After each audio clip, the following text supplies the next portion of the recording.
If you are looking for a 245mm cubed Core XY fully enabled clipper printing machine with an active heated chamber, then right here we have the QIDI Q1 PRO, and today we are going to take a first look of this printer. We are going to dive into this system and we are going to give you a first opinion on how good this printer is. Full disclosure, this printer was sent to me for review purposes, no money exchange hands, so I can be as unbiased as possible. And if you are new to the channel, hi, my name is Yves and I do all sorts of testing from resins to printers. This is Editing Yves from the future, and I realize this is going to be a really long video, so there will be a very detailed timeline down below you can scroll through as you want. Alright, enough talking, let's open the box. On top we are finding a massive piece of styrofoam, which is solid.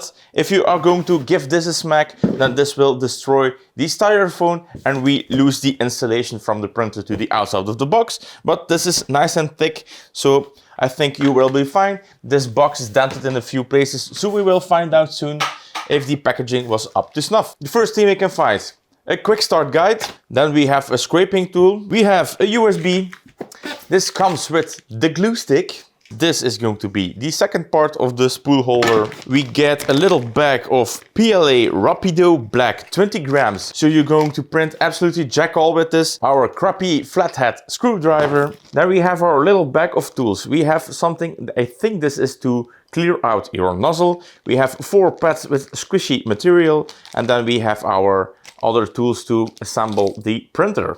Now this thing has some tape right over here to pull it out. I'm going to lay it flat so we don't drop it like a madman and get this thing out of here. Then what's left in the box is we have some insulation going on. This is air packing, really nice. It absorbs impacts really nice. And at the bottom we have the squishy kind of foam. Now, the first thing I can see, we are not getting gloss. So the door in front is probably polycarbonate and the one on top is also polycarbonate. Is this an issue? Not really sure. In my opinion, it's okay. Gloss is more heavy, gloss will break. Polycarbonate is a bit more stronger and it's probably a fair bit cheaper to produce. This is also nicely wrapped. So the packaging of the printer, absolutely top notch. And then we have the inside of the printer. We are getting a double-sided flex plate. It is both powder coated about the feel of it and it is textured, so we are not getting a smooth one. Nothing is moving right now, everything is packed up. We have 2 booklets, we have the user manual and we have the quick start guide. I'm going to take a look at this one. Now this is one of the best quick start guides I have ever received in a printer. You can see that every step you have to do is complemented with pictures. Now the first thing they are asking you is to plug in the power and follow the menu, select your language, and apparently on the screen you will see the same instructions as in the booklet. The instructions are telling me to remove the zip ties. We can see there is one right over here.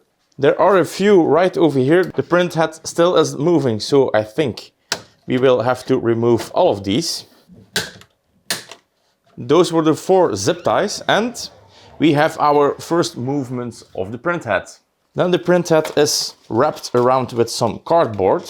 Now the first look of the print head seems to be fine. We can see that the PTFE tubing guiding the filament into the print head is not in the cable chain but outside of it using these clips. We have to remove 4 bolts and it is clearly labeled right over here, here, here and here. These are out onto the next step.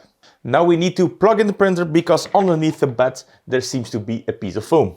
Turning it on for the first time, no magic smoke. The printer is booting up and the first thing I can hear is this printer is very quiet. Okay, so next up we have to set a language. We are going to keep the English. We have removed all the ties. We removed all the screws. And now they are warning me that the belt plate is going to move. And it is asking me to put in some filament. Right here on the back is going to be the place for the filament spool. And as you can see, this piece is probably going to slide in like this. And the filament is hanging on the sides.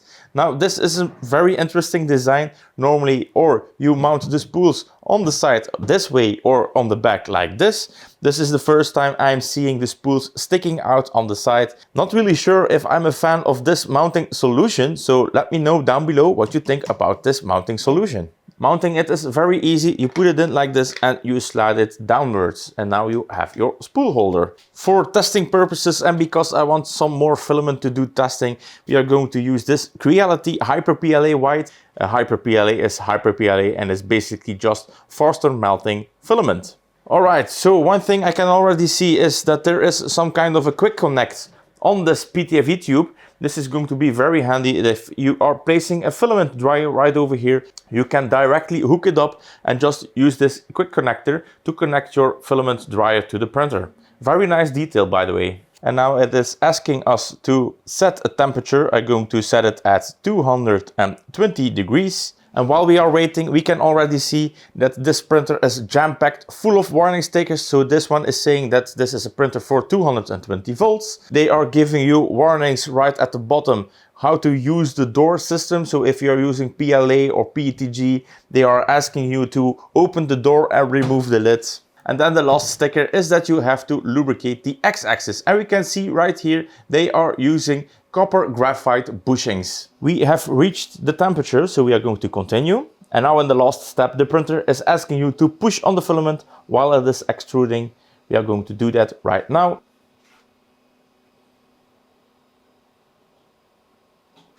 And right now we can see it is loading the filament, pushing out the black and replacing it with white.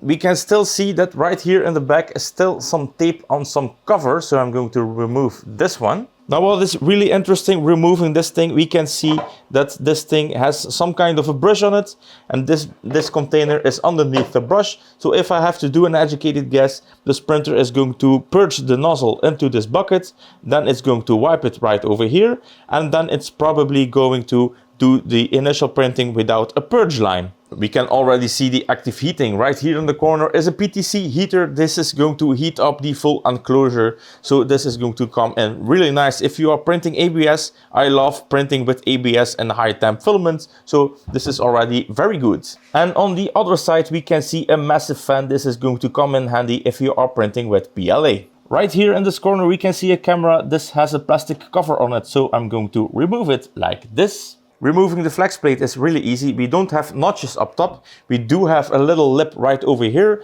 So you can bump up the flex plate until that point and then you will have to lower it. Now, this is not the most easy thing in the world. As you can see, it is very easy to misalign the build plate. I'm not sure if this is going to have effect on your leveling. I would much prefer to see two notches right over here in the corners. So it would be really nice to align the flex plate. Then there is no guessing going on. You always have the perfect spot to drop your plate. So we have two linear rails on the sides and we have a lead screw in the middle with a motor right down here. And the same thing is true for the other side. We have two linear rails and in the middle we have a lead screw. According to the sticker on this hot end, it should be very easy to remove this cover by just lifting it up from the bottom, and sure it is, this was very easy to remove. And then we are at the print head. We can already see that we have a beefy wheel right over here for the extruder. We have the hot end and then we have the runout sensor right here on top. And this is a very interesting design. This is something you can push aside, and this is probably going to house a switch right over here, which is going to look at the position of this little wheel that we are moving left to right. And this is going to signal the printer that the filament has run out. I have done some thinking around, and as you can see, you can easily remove the complete hot end and fan assembly just by removing these two bolts that are located right over here. Then we can see the hot end design. This is very interesting. We can see that the heating element is completely surrounded in a metal shielding. We have a copper heat break. We have the fan, which is assembled to the heatsink, and then we see right here on the right that this seems to be an inductive probe. Reassembling, very easy, just pull it a bit forward, then slide it back, insert it into the plastic housing and reinsert these two bolts. So you will be able to quick swap this whole assembly, just removing the two bolts. And then on the back you will have to remove all the connections and you can just drop out and drop in a new hot end in minutes. So you will have to push a little bit so it aligns perfectly with the plastic housing and then tighten the nozzle. Just like that. We have reinstalled the nozzle. Right here on the side seems to be an inductive probe, which is going to be handy if you are using metal flex plates. Of course, if you want to replace this surface with a piece of glass, you will be having a bad time. This is not going to work with anything except for a metal underlayer. I have reinstalled the printhead and it is quite easy to remove the printhead.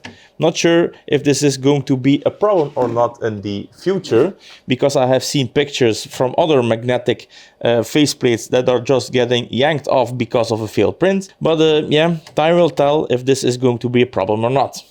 The printer is using senseless homing, which means that if the printhead hits the sides of this linear rail, it encounters resistance and then the printer knows that it reached the end of its travel. This is very handy. We don't have clicky probes right over here that are going to wear off. Now, one interesting thing about this printer is I got an info brochure before I received the printer with all the information of the printer. And in the brochure, we could see it is using a dual system to probe for the bed and doing bed mesh leveling.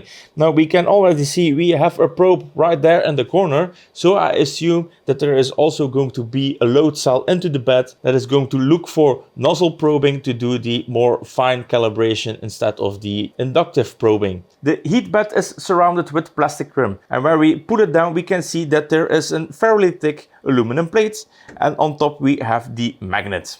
Then let's look at the nozzle. We can see they are using the same style as the Bondtech CHT, which is a copper nozzle, and they are pushing a hardened piece in it so you can print multi-material like carbon fiber and glow-in-the-dark filaments. And then I want to end with the print head itself. I have to say that this print head is moving way smoother than the K1 ever did. This is really smooth in all axes that I am moving it, so this is really promising. And if you want to know more about the Bondtech CHT bimetal copper nozzle, then I have a video right over there. We have 4 buttons. So we have the main screen with the light on and off button. We have a button to enable the sound, which I'm going to leave off. And we can monitor the current temperature of the nozzle, hotbed, and the ambient temperature of this build space. Then we have the second tab. Right here we can change the temperatures of this system and on the load menu, but if we push the load there are 3 presets to heat the nozzle. Then we have replace filament. They are asking you to snip off the filament and then it is going to run down the remaining filament. We can of course extrude the filament down and up. And then we have the button for the fans, and these are all the cooling fans that you can manually adjust. Then we have the manual button, and this is the place where you are able to move the printer. We have the homing button, and once you homed the printer, you will be able to move the axis in gradations of 0.1, 1 and 10 millimeters. Also, you get a nice overview of the current location of the printhead. Then you have the movement of the bed, and then you will have the button to turn off the motors so they don't get energized. And then on the third button, we got the local memory and we have the USB. I have the USB right here in my hand. This is the same USB that I got, I think, with the QIDI Q1. It's already looking the same with all plastic. This thing melted in the QIDI, so not sure if I'm a fan of plastic USB keys. They are just, yeah, a bunch of trash. Now, placing the USB. Right here in this corner, there is a slot to put in your USB, just like that. And then if we go to the USB tab, we can see the slicer software and we can see the test files. And these are the same test files that we are going to be able to see locally, preloaded in the machine when you receive them. And then we have the third step. We have the calibration menu with auto bed leveling, input shaping and platform calibration. And we have the settings button with an overview of all the settings that you will be able to adjust. If you are experiencing problems, you can also do a restore to factory settings. And we have an update button, but there are no updates available right now. But we are going to start with adding the network to my Wi-Fi. We are back to the main menu of the settings and we are connected to the network. Let's look at the updating, and it is making the same notice that there are no update files detected. So maybe for updating you will have to use the USB that is on top. We have the calibration menu. We are going to start with the platform calibration. Not sure what the difference is between platform and auto bed leveling, but let's start with the platform calibration. So right now we can see that the nozzle is hitting the flex plate, so it is definitely using a force meter or in the print head, or it is using a force meter in the bed to do the final probing. So right now it is asking me to adjust the reference point. We have to use a piece of paper to slide between the nozzle and the print head. Now, right now I am not able to put it under the nozzle, so we are going to lower it with 0.05 millimeters. Alright, so now we are able to move it nice and smooth. Let's get it back until it stops moving. Yeah, this is a nice drag, maybe a bit too much. So let's get it back down with 0.01. Yeah, this is a good amount of drag on the nozzle, I think. Let's continue with the next step. So right now it is asking me to adjust the first screw. Apparently there is a screw beneath the bed. Let's take a look. So we can see two things right now. We see this leveling screw, or at least I think this is a leveling screw, and I think this is going to be the force meter that is going to be used in combination with the nozzle probing. So right now it seems that this thing is very loose. Let's adjust the bed. So you will need to use this Allen key to loosen it first, because there is a knot behind it. And now I am able to turn this thing until it drags. Okay, we have a nice amount of drag. I'm going to retighten that little knot on the underside. All right, the first one is adjusted onto the next one, probably the right. And the same thing is going to be true for this corner, and I bet all the other two corners. So I'm going to skip right past this point and meet you on the other side. So we have done all 3 points. We have one over here, and then in the middle at the back we have a third one. Now let's push this button again. Let's complete it and let's do the auto bed leveling. Now it is asking to do a preheat of the filament that we are going to use. In this case is going to be PLA. So we are not going to use any heat, but I like to print in ABS. So I'm going to set the bed temperature to 90 degrees. And we are going to do a bed mesh leveling at 90 degrees Celsius, because that is the temperature that I'm going to use the most. Now, next up, I want to do input shaping, but first we are going to close the door.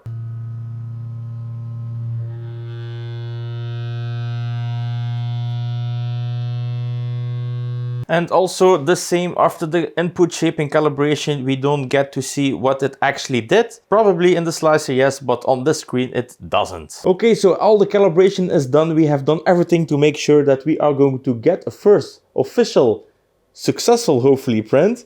As you can see, the light in this printer, this is something I have not touched until now. The lighting in this printer is okay, it's not great. The lighting strip is about this long. It is longer than a printer like the QIDI Q1, which was absolutely garbage. So it is better, but it's still to be seen if the camera is going to be sensitive enough to get a good look at your print. Now, for filming purposes, I'm going to use this light to make sure that we get to see everything a lot better than we are doing right now. Just so you know that this is not going to be the lighting conditions that you are going to get. Okay, we have seen that we have pre-sliced files inside of the local memory of this printer. And I think the first thing that we have to do is print the local benchy. Now, this printer is still loaded up with the Hyper PLA, because I think they included some kind of a fast PLA from themselves. I think the Hyper PLA and this one is going to be almost the same. So I'm going to stick with the QIDI Hyper PLA because I have enough to finish a benchy on it. But before we are going to do the benchy, I'm going to do a first layer test coat. And as you can see, it is going to use PLA filament, about 13 grams. So this is going to be the whole spool that you got with the printer. And it's going to take about 20 minutes. You can enable or disable the bed leveling before printing. I'm going to keep it on and just print starts and see what is going to happen. Now we are getting a warning that you should take off the paneling and open the door because we are printing with PLA. Now, using the QIDI Q1, I have seen that it is not a problem at all to keep everything on. We are going to test heat creep in this printer, but we are not going to test it right now. This is just the unboxing and first print. Now, while we are waiting, we can see we have a few menu buttons.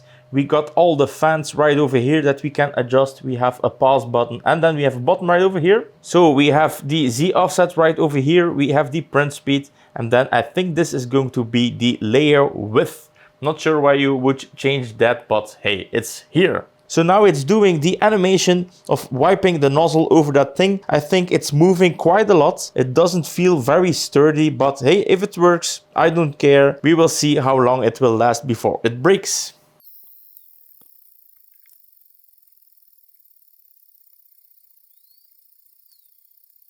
So the first test print is done. Now we can see if we have perfect layers, and I can tell you that the Z offset is still not in the right place, so I'm not sure if it is because I leveled it too bad with the leveling knobs on the other side or the compensation wasn't good enough. Now let's try and take this thing off and removing our first print. And looking at our first print, we can already see that this bottom corner wasn't close enough to the nozzle. This could be a leveling issue on my part, so I'm going to try and level it again and see what the results will be after that.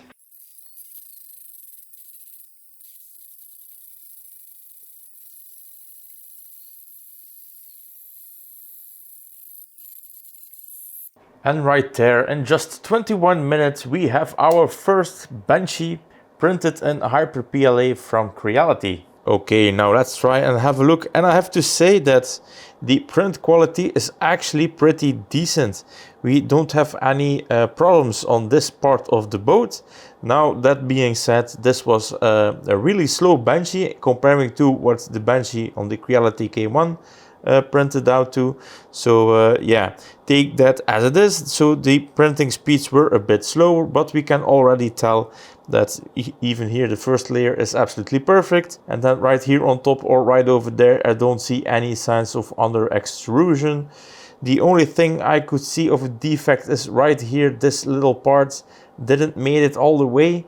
The bridging here isn't perfect, but honestly that's the only thing I could say. The quality of this benchy is looking amazing. We started a new test. I'm not sure that we have enough filaments to complete this object, but that's not a problem. This is going to be a great test to see if the runout filament in the print head is going to work or not.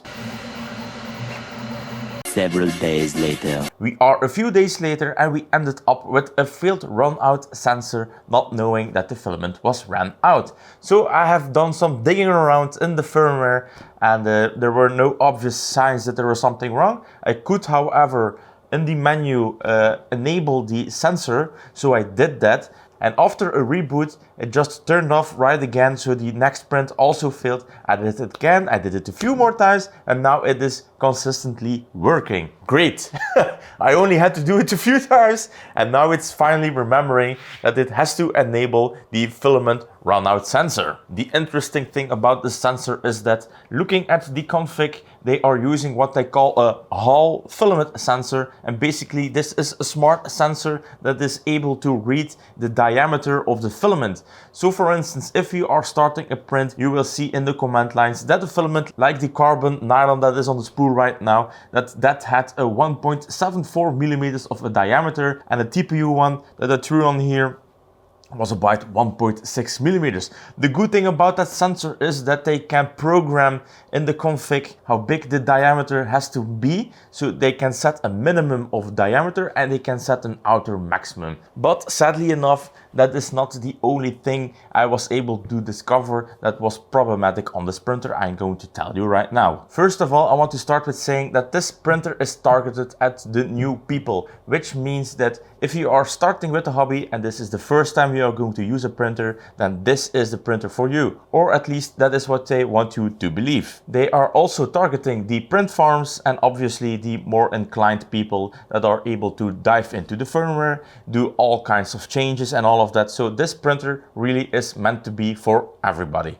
Now, with the sample I got right here, and this is only one sample, and I don't know if the problems that I experienced are any bigger than my sample because there are no reviews as for right now. Still, I'm going to mention to you, and I'm going to start with the software. The good thing is all the bones of this machine, really great, not a problem at all. it is all software based, which is unfortunate because all the newbies that are going to get this printer are going to be in for a ride. I consider myself as an experienced user. Getting into the Clipper firmware and having to do some adjustments in the printer config, I'm still not used to it. I'm still a bit scared of making configurations because I was able to brick this thing because I screwed up the command line, but luckily I was able to fix it. So here are some of the problems. First of all, we have some problems with the Wi-Fi of this machine. If you do some reboots on this machine, it is possible that the Wi-Fi,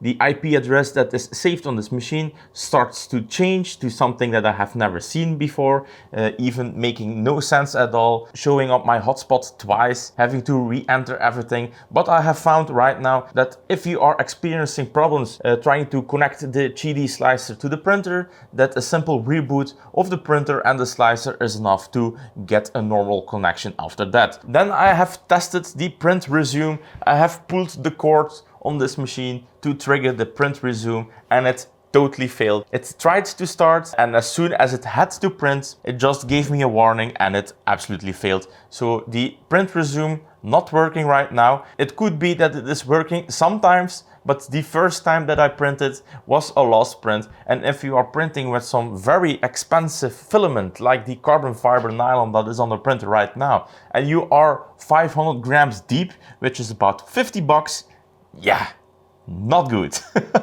You are better off using an UPS just to make sure, and I will always recommend you, if you are using expensive filament, throw a UPS on the printer to make sure you are not losing your object. Then let's talk about the bed mesh.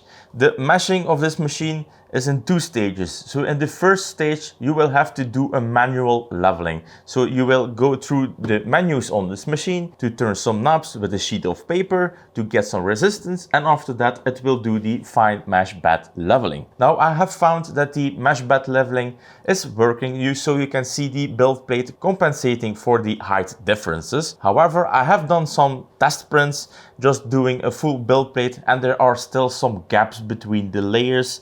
So I guess that the mesh compensation has some work left.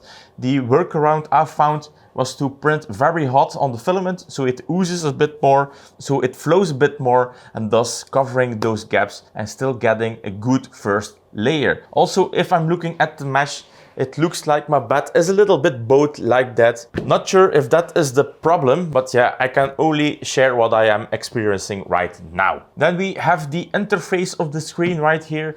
While it is colorful and it is useful, it is still very limited and it is very slow in using it. So sometimes if you push a button, it could be that you have to wait 1, 2 or 3 seconds for the system to load the next menu. So that is not super fast. Is it problematic? No, but still, yeah, it's a bit slow.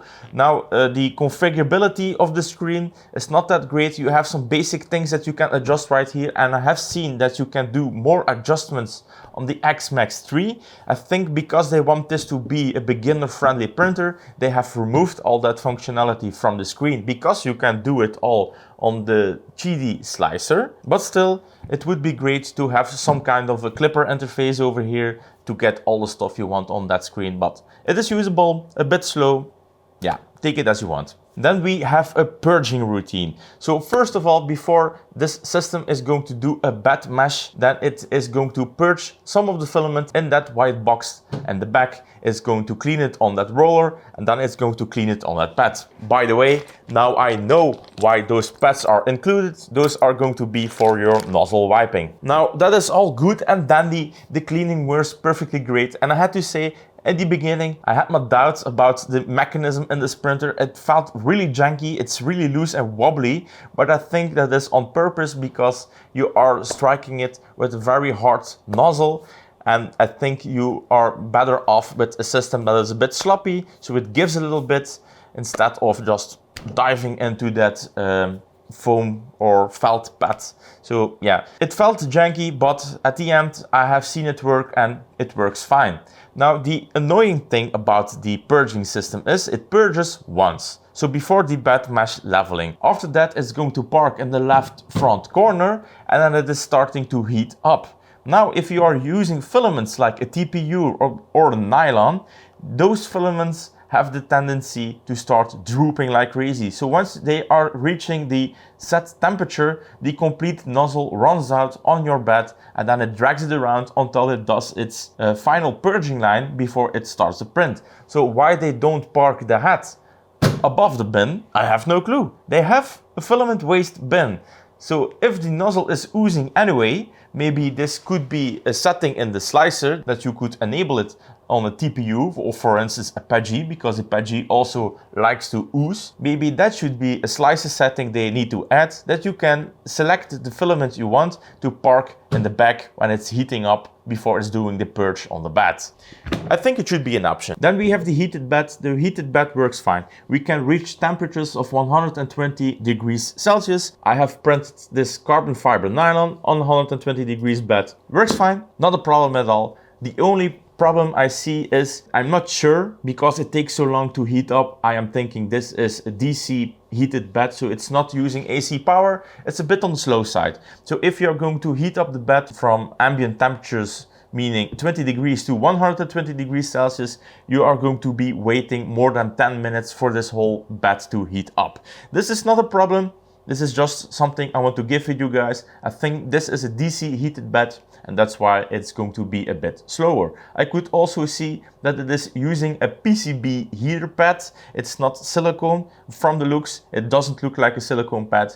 Not sure if this is a pro or con. It works, so yeah. Then we have another feature that isn't working right now, and that is going to be a time lapse. So this printer comes standard with a camera. You can see it in the QIDI slicer when you are going on a device. You have a nice overview of the build plate. The camera, it's usable. It's not great, fairly low quality, but still it's usable. But the time lapse feature isn't working like at all. I have tried to adjust a few things. I cannot get any time lapse out of this machine. So it seems that the feature right now is totally broken and they will have to fix it in a firmware revision. Then some other weird things I have found out is that if your print head is too far in the corner, meaning you are at the end of the rails, the print head has a chance that it's going to smack the side of the rails and it's going to smack it very violently for a few seconds, just banging around in the corner. This is not a huge problem, I think, but it is absolutely scary when it happens. And yeah, the reaction you get from that is not that great. And then there was another weird issue that I have seen also happen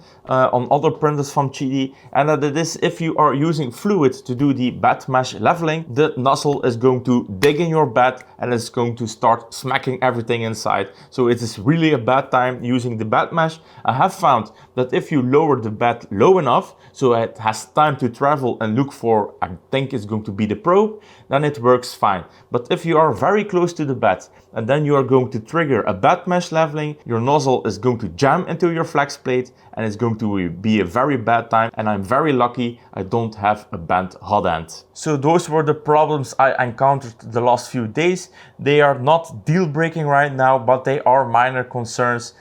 Being a newbie, if you're going to be confronted with those problems, is going to be very frustrating, and they definitely have to do some firmware tweaking to fix all of those issues. Of course, like I said, this is a sample of one. I have no clue if other samples are doing the same thing as mine, but I'm fairly confident that if my config isn't working, that there are probably going to be more configs that are going to be broken. Now, that being said, there is a lot of positive things that can be said about this printer too, because all the problems I mentioned are all software problems, which means they can be fixed. The hardware in this machine is absolutely nice, and I'm going to talk about it when we are disassembling this printer. But right now, there are a few things I can already say that are absolutely great on this printer. First of all, this is not a feature that is unique to the QIDI, but they have integrated it into their firmware, and that is going to be comp bed mesh leveling, which means that if you have a print right here like this and you have a massive build plate like that, traditionally if you're going to do a bed mesh,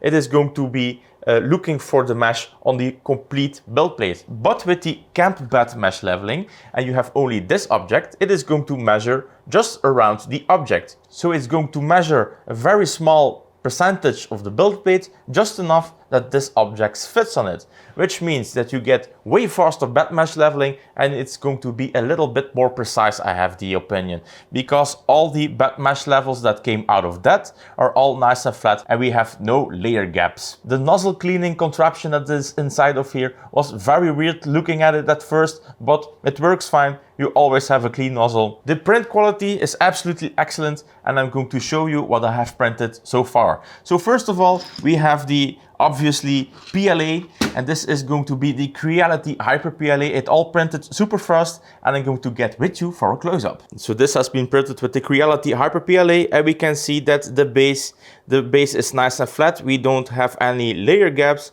and the print quality is very, very nice. Now this is white PLA. I'm sorry for that. I don't have any other color than Hyper PLA in white. So yeah, bear with me. You have to believe me when I say that the print quality is absolutely awesome. And we have the rock benchy and you can see that we have two layer lines right over here. Now this is not a problem with the printer. This is a problem with the file. You can see it right now in the slicer. You can see those two gaps. These are just skip layers. I don't know why. It is probably a defective model.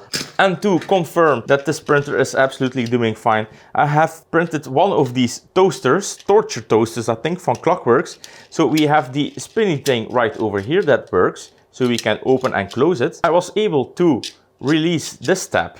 This tab is also moving and this tab is also moving. And these two tabs are not moving. So we are getting a precision out of the box of 0.3 millimeters, I guess it is. Then on the other side, we have the same thing. We can unlock this little door and here we can see the cooling potential of this printer and we can see the overhangs right here. I think this is going to be the 30 degrees overhang. We start to see some artifacting going on, but this is still very respectable.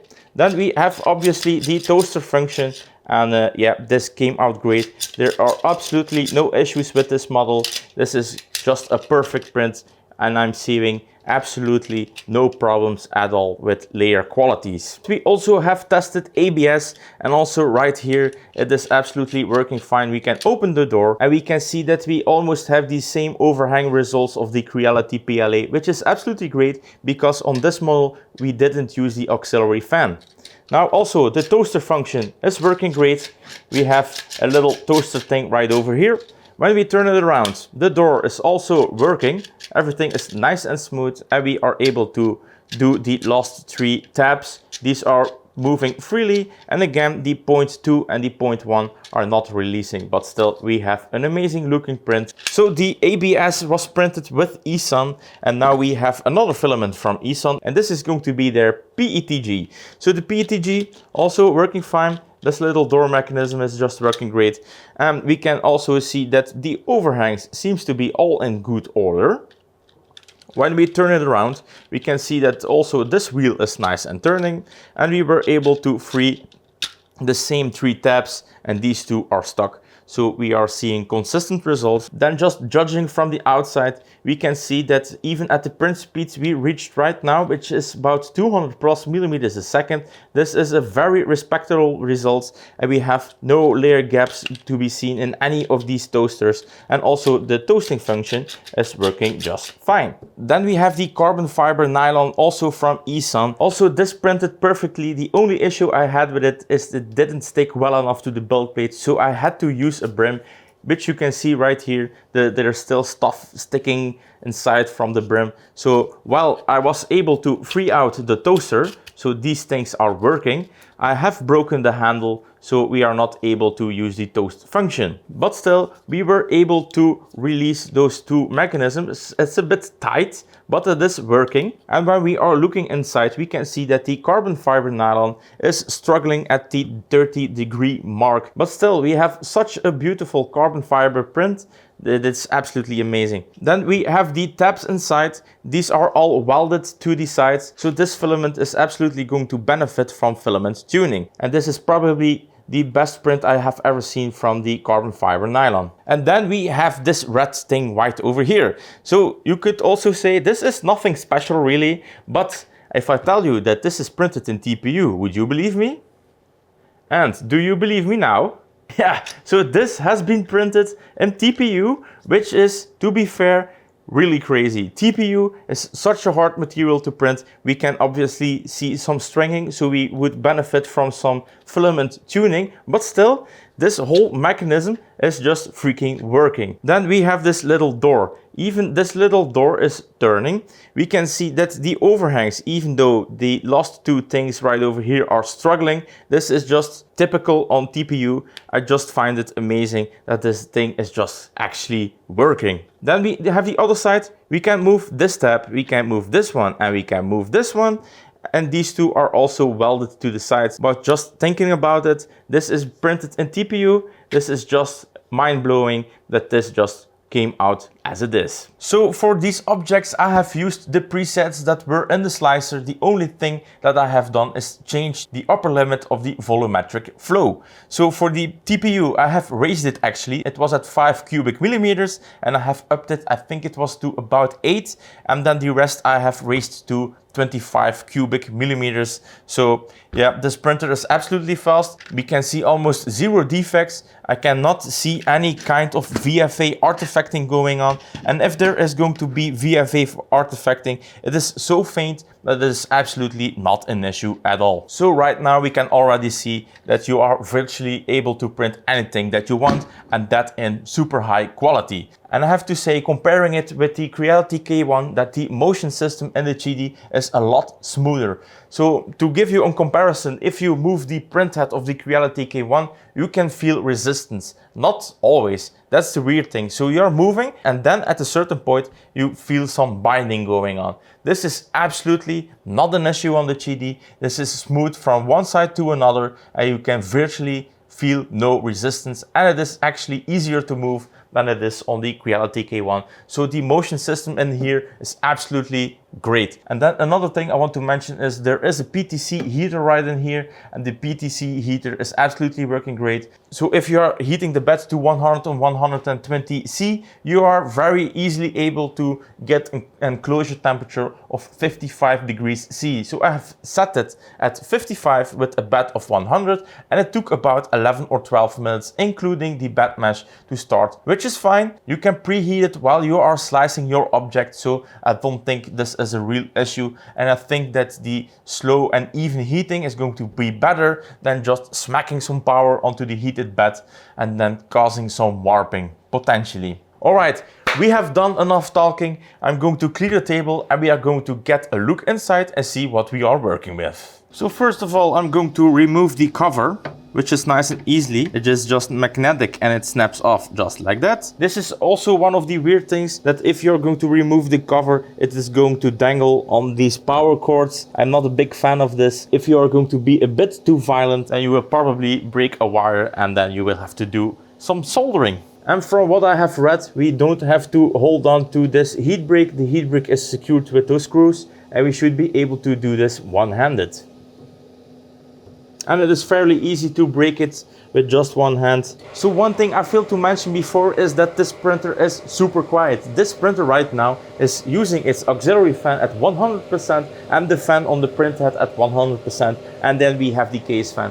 And this is absolutely, yeah, I'm just talking right next to the printer. This is absolutely fine. And this is with all the doors open. If I close this door, it's even quieter. If you compare this thing with the QIDI K1 was a jet fighter, and this is more like a gentle typhoon. Opening the back, we can see we have a power supply. This is not a Meanwell power supply, but it is 24 volts at 14.6 amps, giving us a total power rating of 350 watts. We have our two motors for the Core XY movement. The connectors are all nice and plugged in. We can also see we have a brushless fan right over here blowing cold air over the heatsinks. Behind the heatsinks are going to be the stepper drivers, and these are not replaceable. So if you are going to have a bad driver, you will be replacing the complete board. And then we have a plug-in board right over here, and as far as I could find out, this is going to be where the firmware is going to be saved. The cable management is nothing special.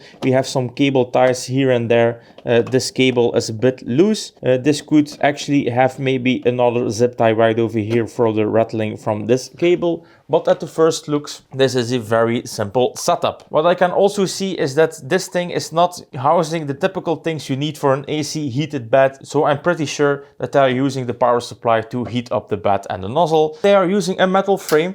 This is metal, and right over here we have some more metal, and this is mounted in a plastic base.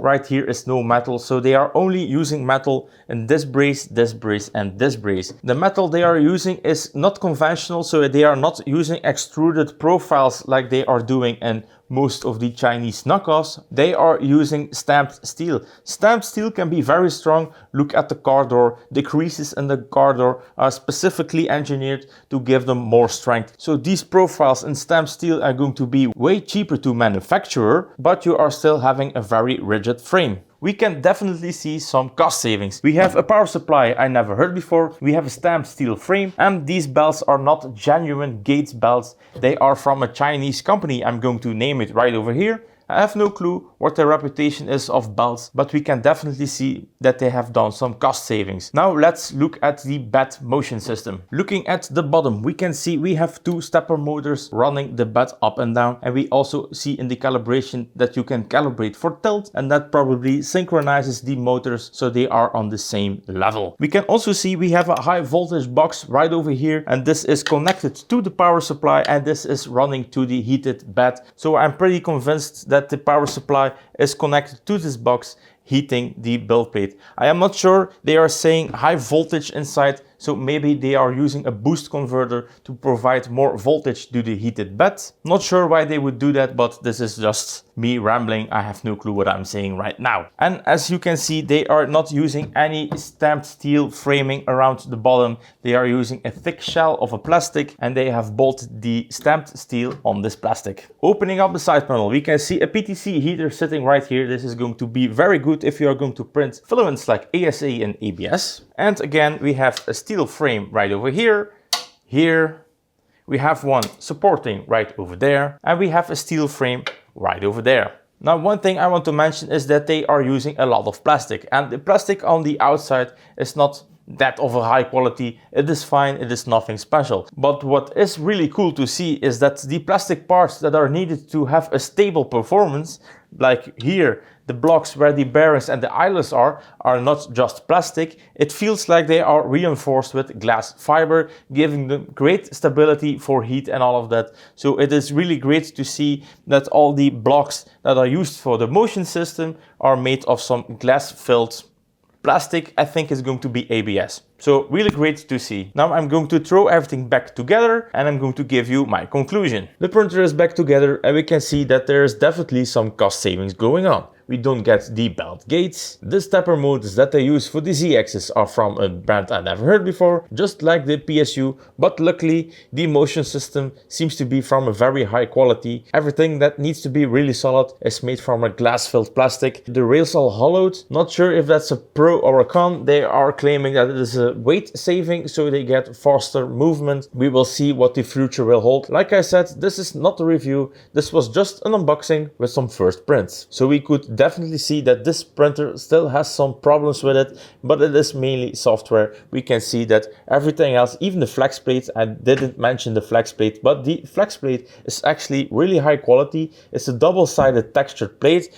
You can even use the scraper they provide to scrape off your filament, and you are not making any scratches on it. So I believe that the flex plate is really well made. It is even thicker than most of the other flex plates, a thicker metal, so that means also that they are going to stick way better on the magnet that is installed inside. We get no name brands for most components. We get very smooth Core XY system. So right now at this point in time, this is looking like a really solid printer if they can figure out the software problems. Now the next thing is going to be pricing, and this is going to be a pickle because I have no clue what this thing is costing. I have asked them what the pricing is going to be on launch, but they were unable to answer that question. In contrary, they asked me what this printer should cost. So we have around 480 for that one. Then we have the P1P for 660. And if I have to do an educated guess, the Q1 Pro is going to be somewhere between 500 and 600 euros. If it's going to be close to 500, like 499, I'm going to be very happy to advise you this printer right now. Of course, wait for the longer term reviews, but if it's going to be more at the 700 euro range, then I think I'm a bit disappointed. We can definitely see some cost savings going on, so the money that they are saving on printing this printer is probably for their own pockets. If we are getting closer to the 700 bucks, then I think the competition is starting to grow on this printer. I think the 700 mark is going to be on the expensive side, so I think anything between 500 and 600 euros is going to be very acceptable for this printer. Well, that's going to be it for today. I hope you enjoyed the first look and unboxing of the QIDI Q1 Pro. If you liked the video, please comment down below, give me a big thumbs up and subscribe to the channel, and let me know down below what you would like to see me do next. Of course, I want to thank QIDI for sending me this sample to review. It's the first time I had the opportunity to test a printer before it comes out, so I hope I did an acceptable job of unboxing this printer. Well, that's gonna be it. Thank you for watching, guys, and like always, I hope to see you in the next one.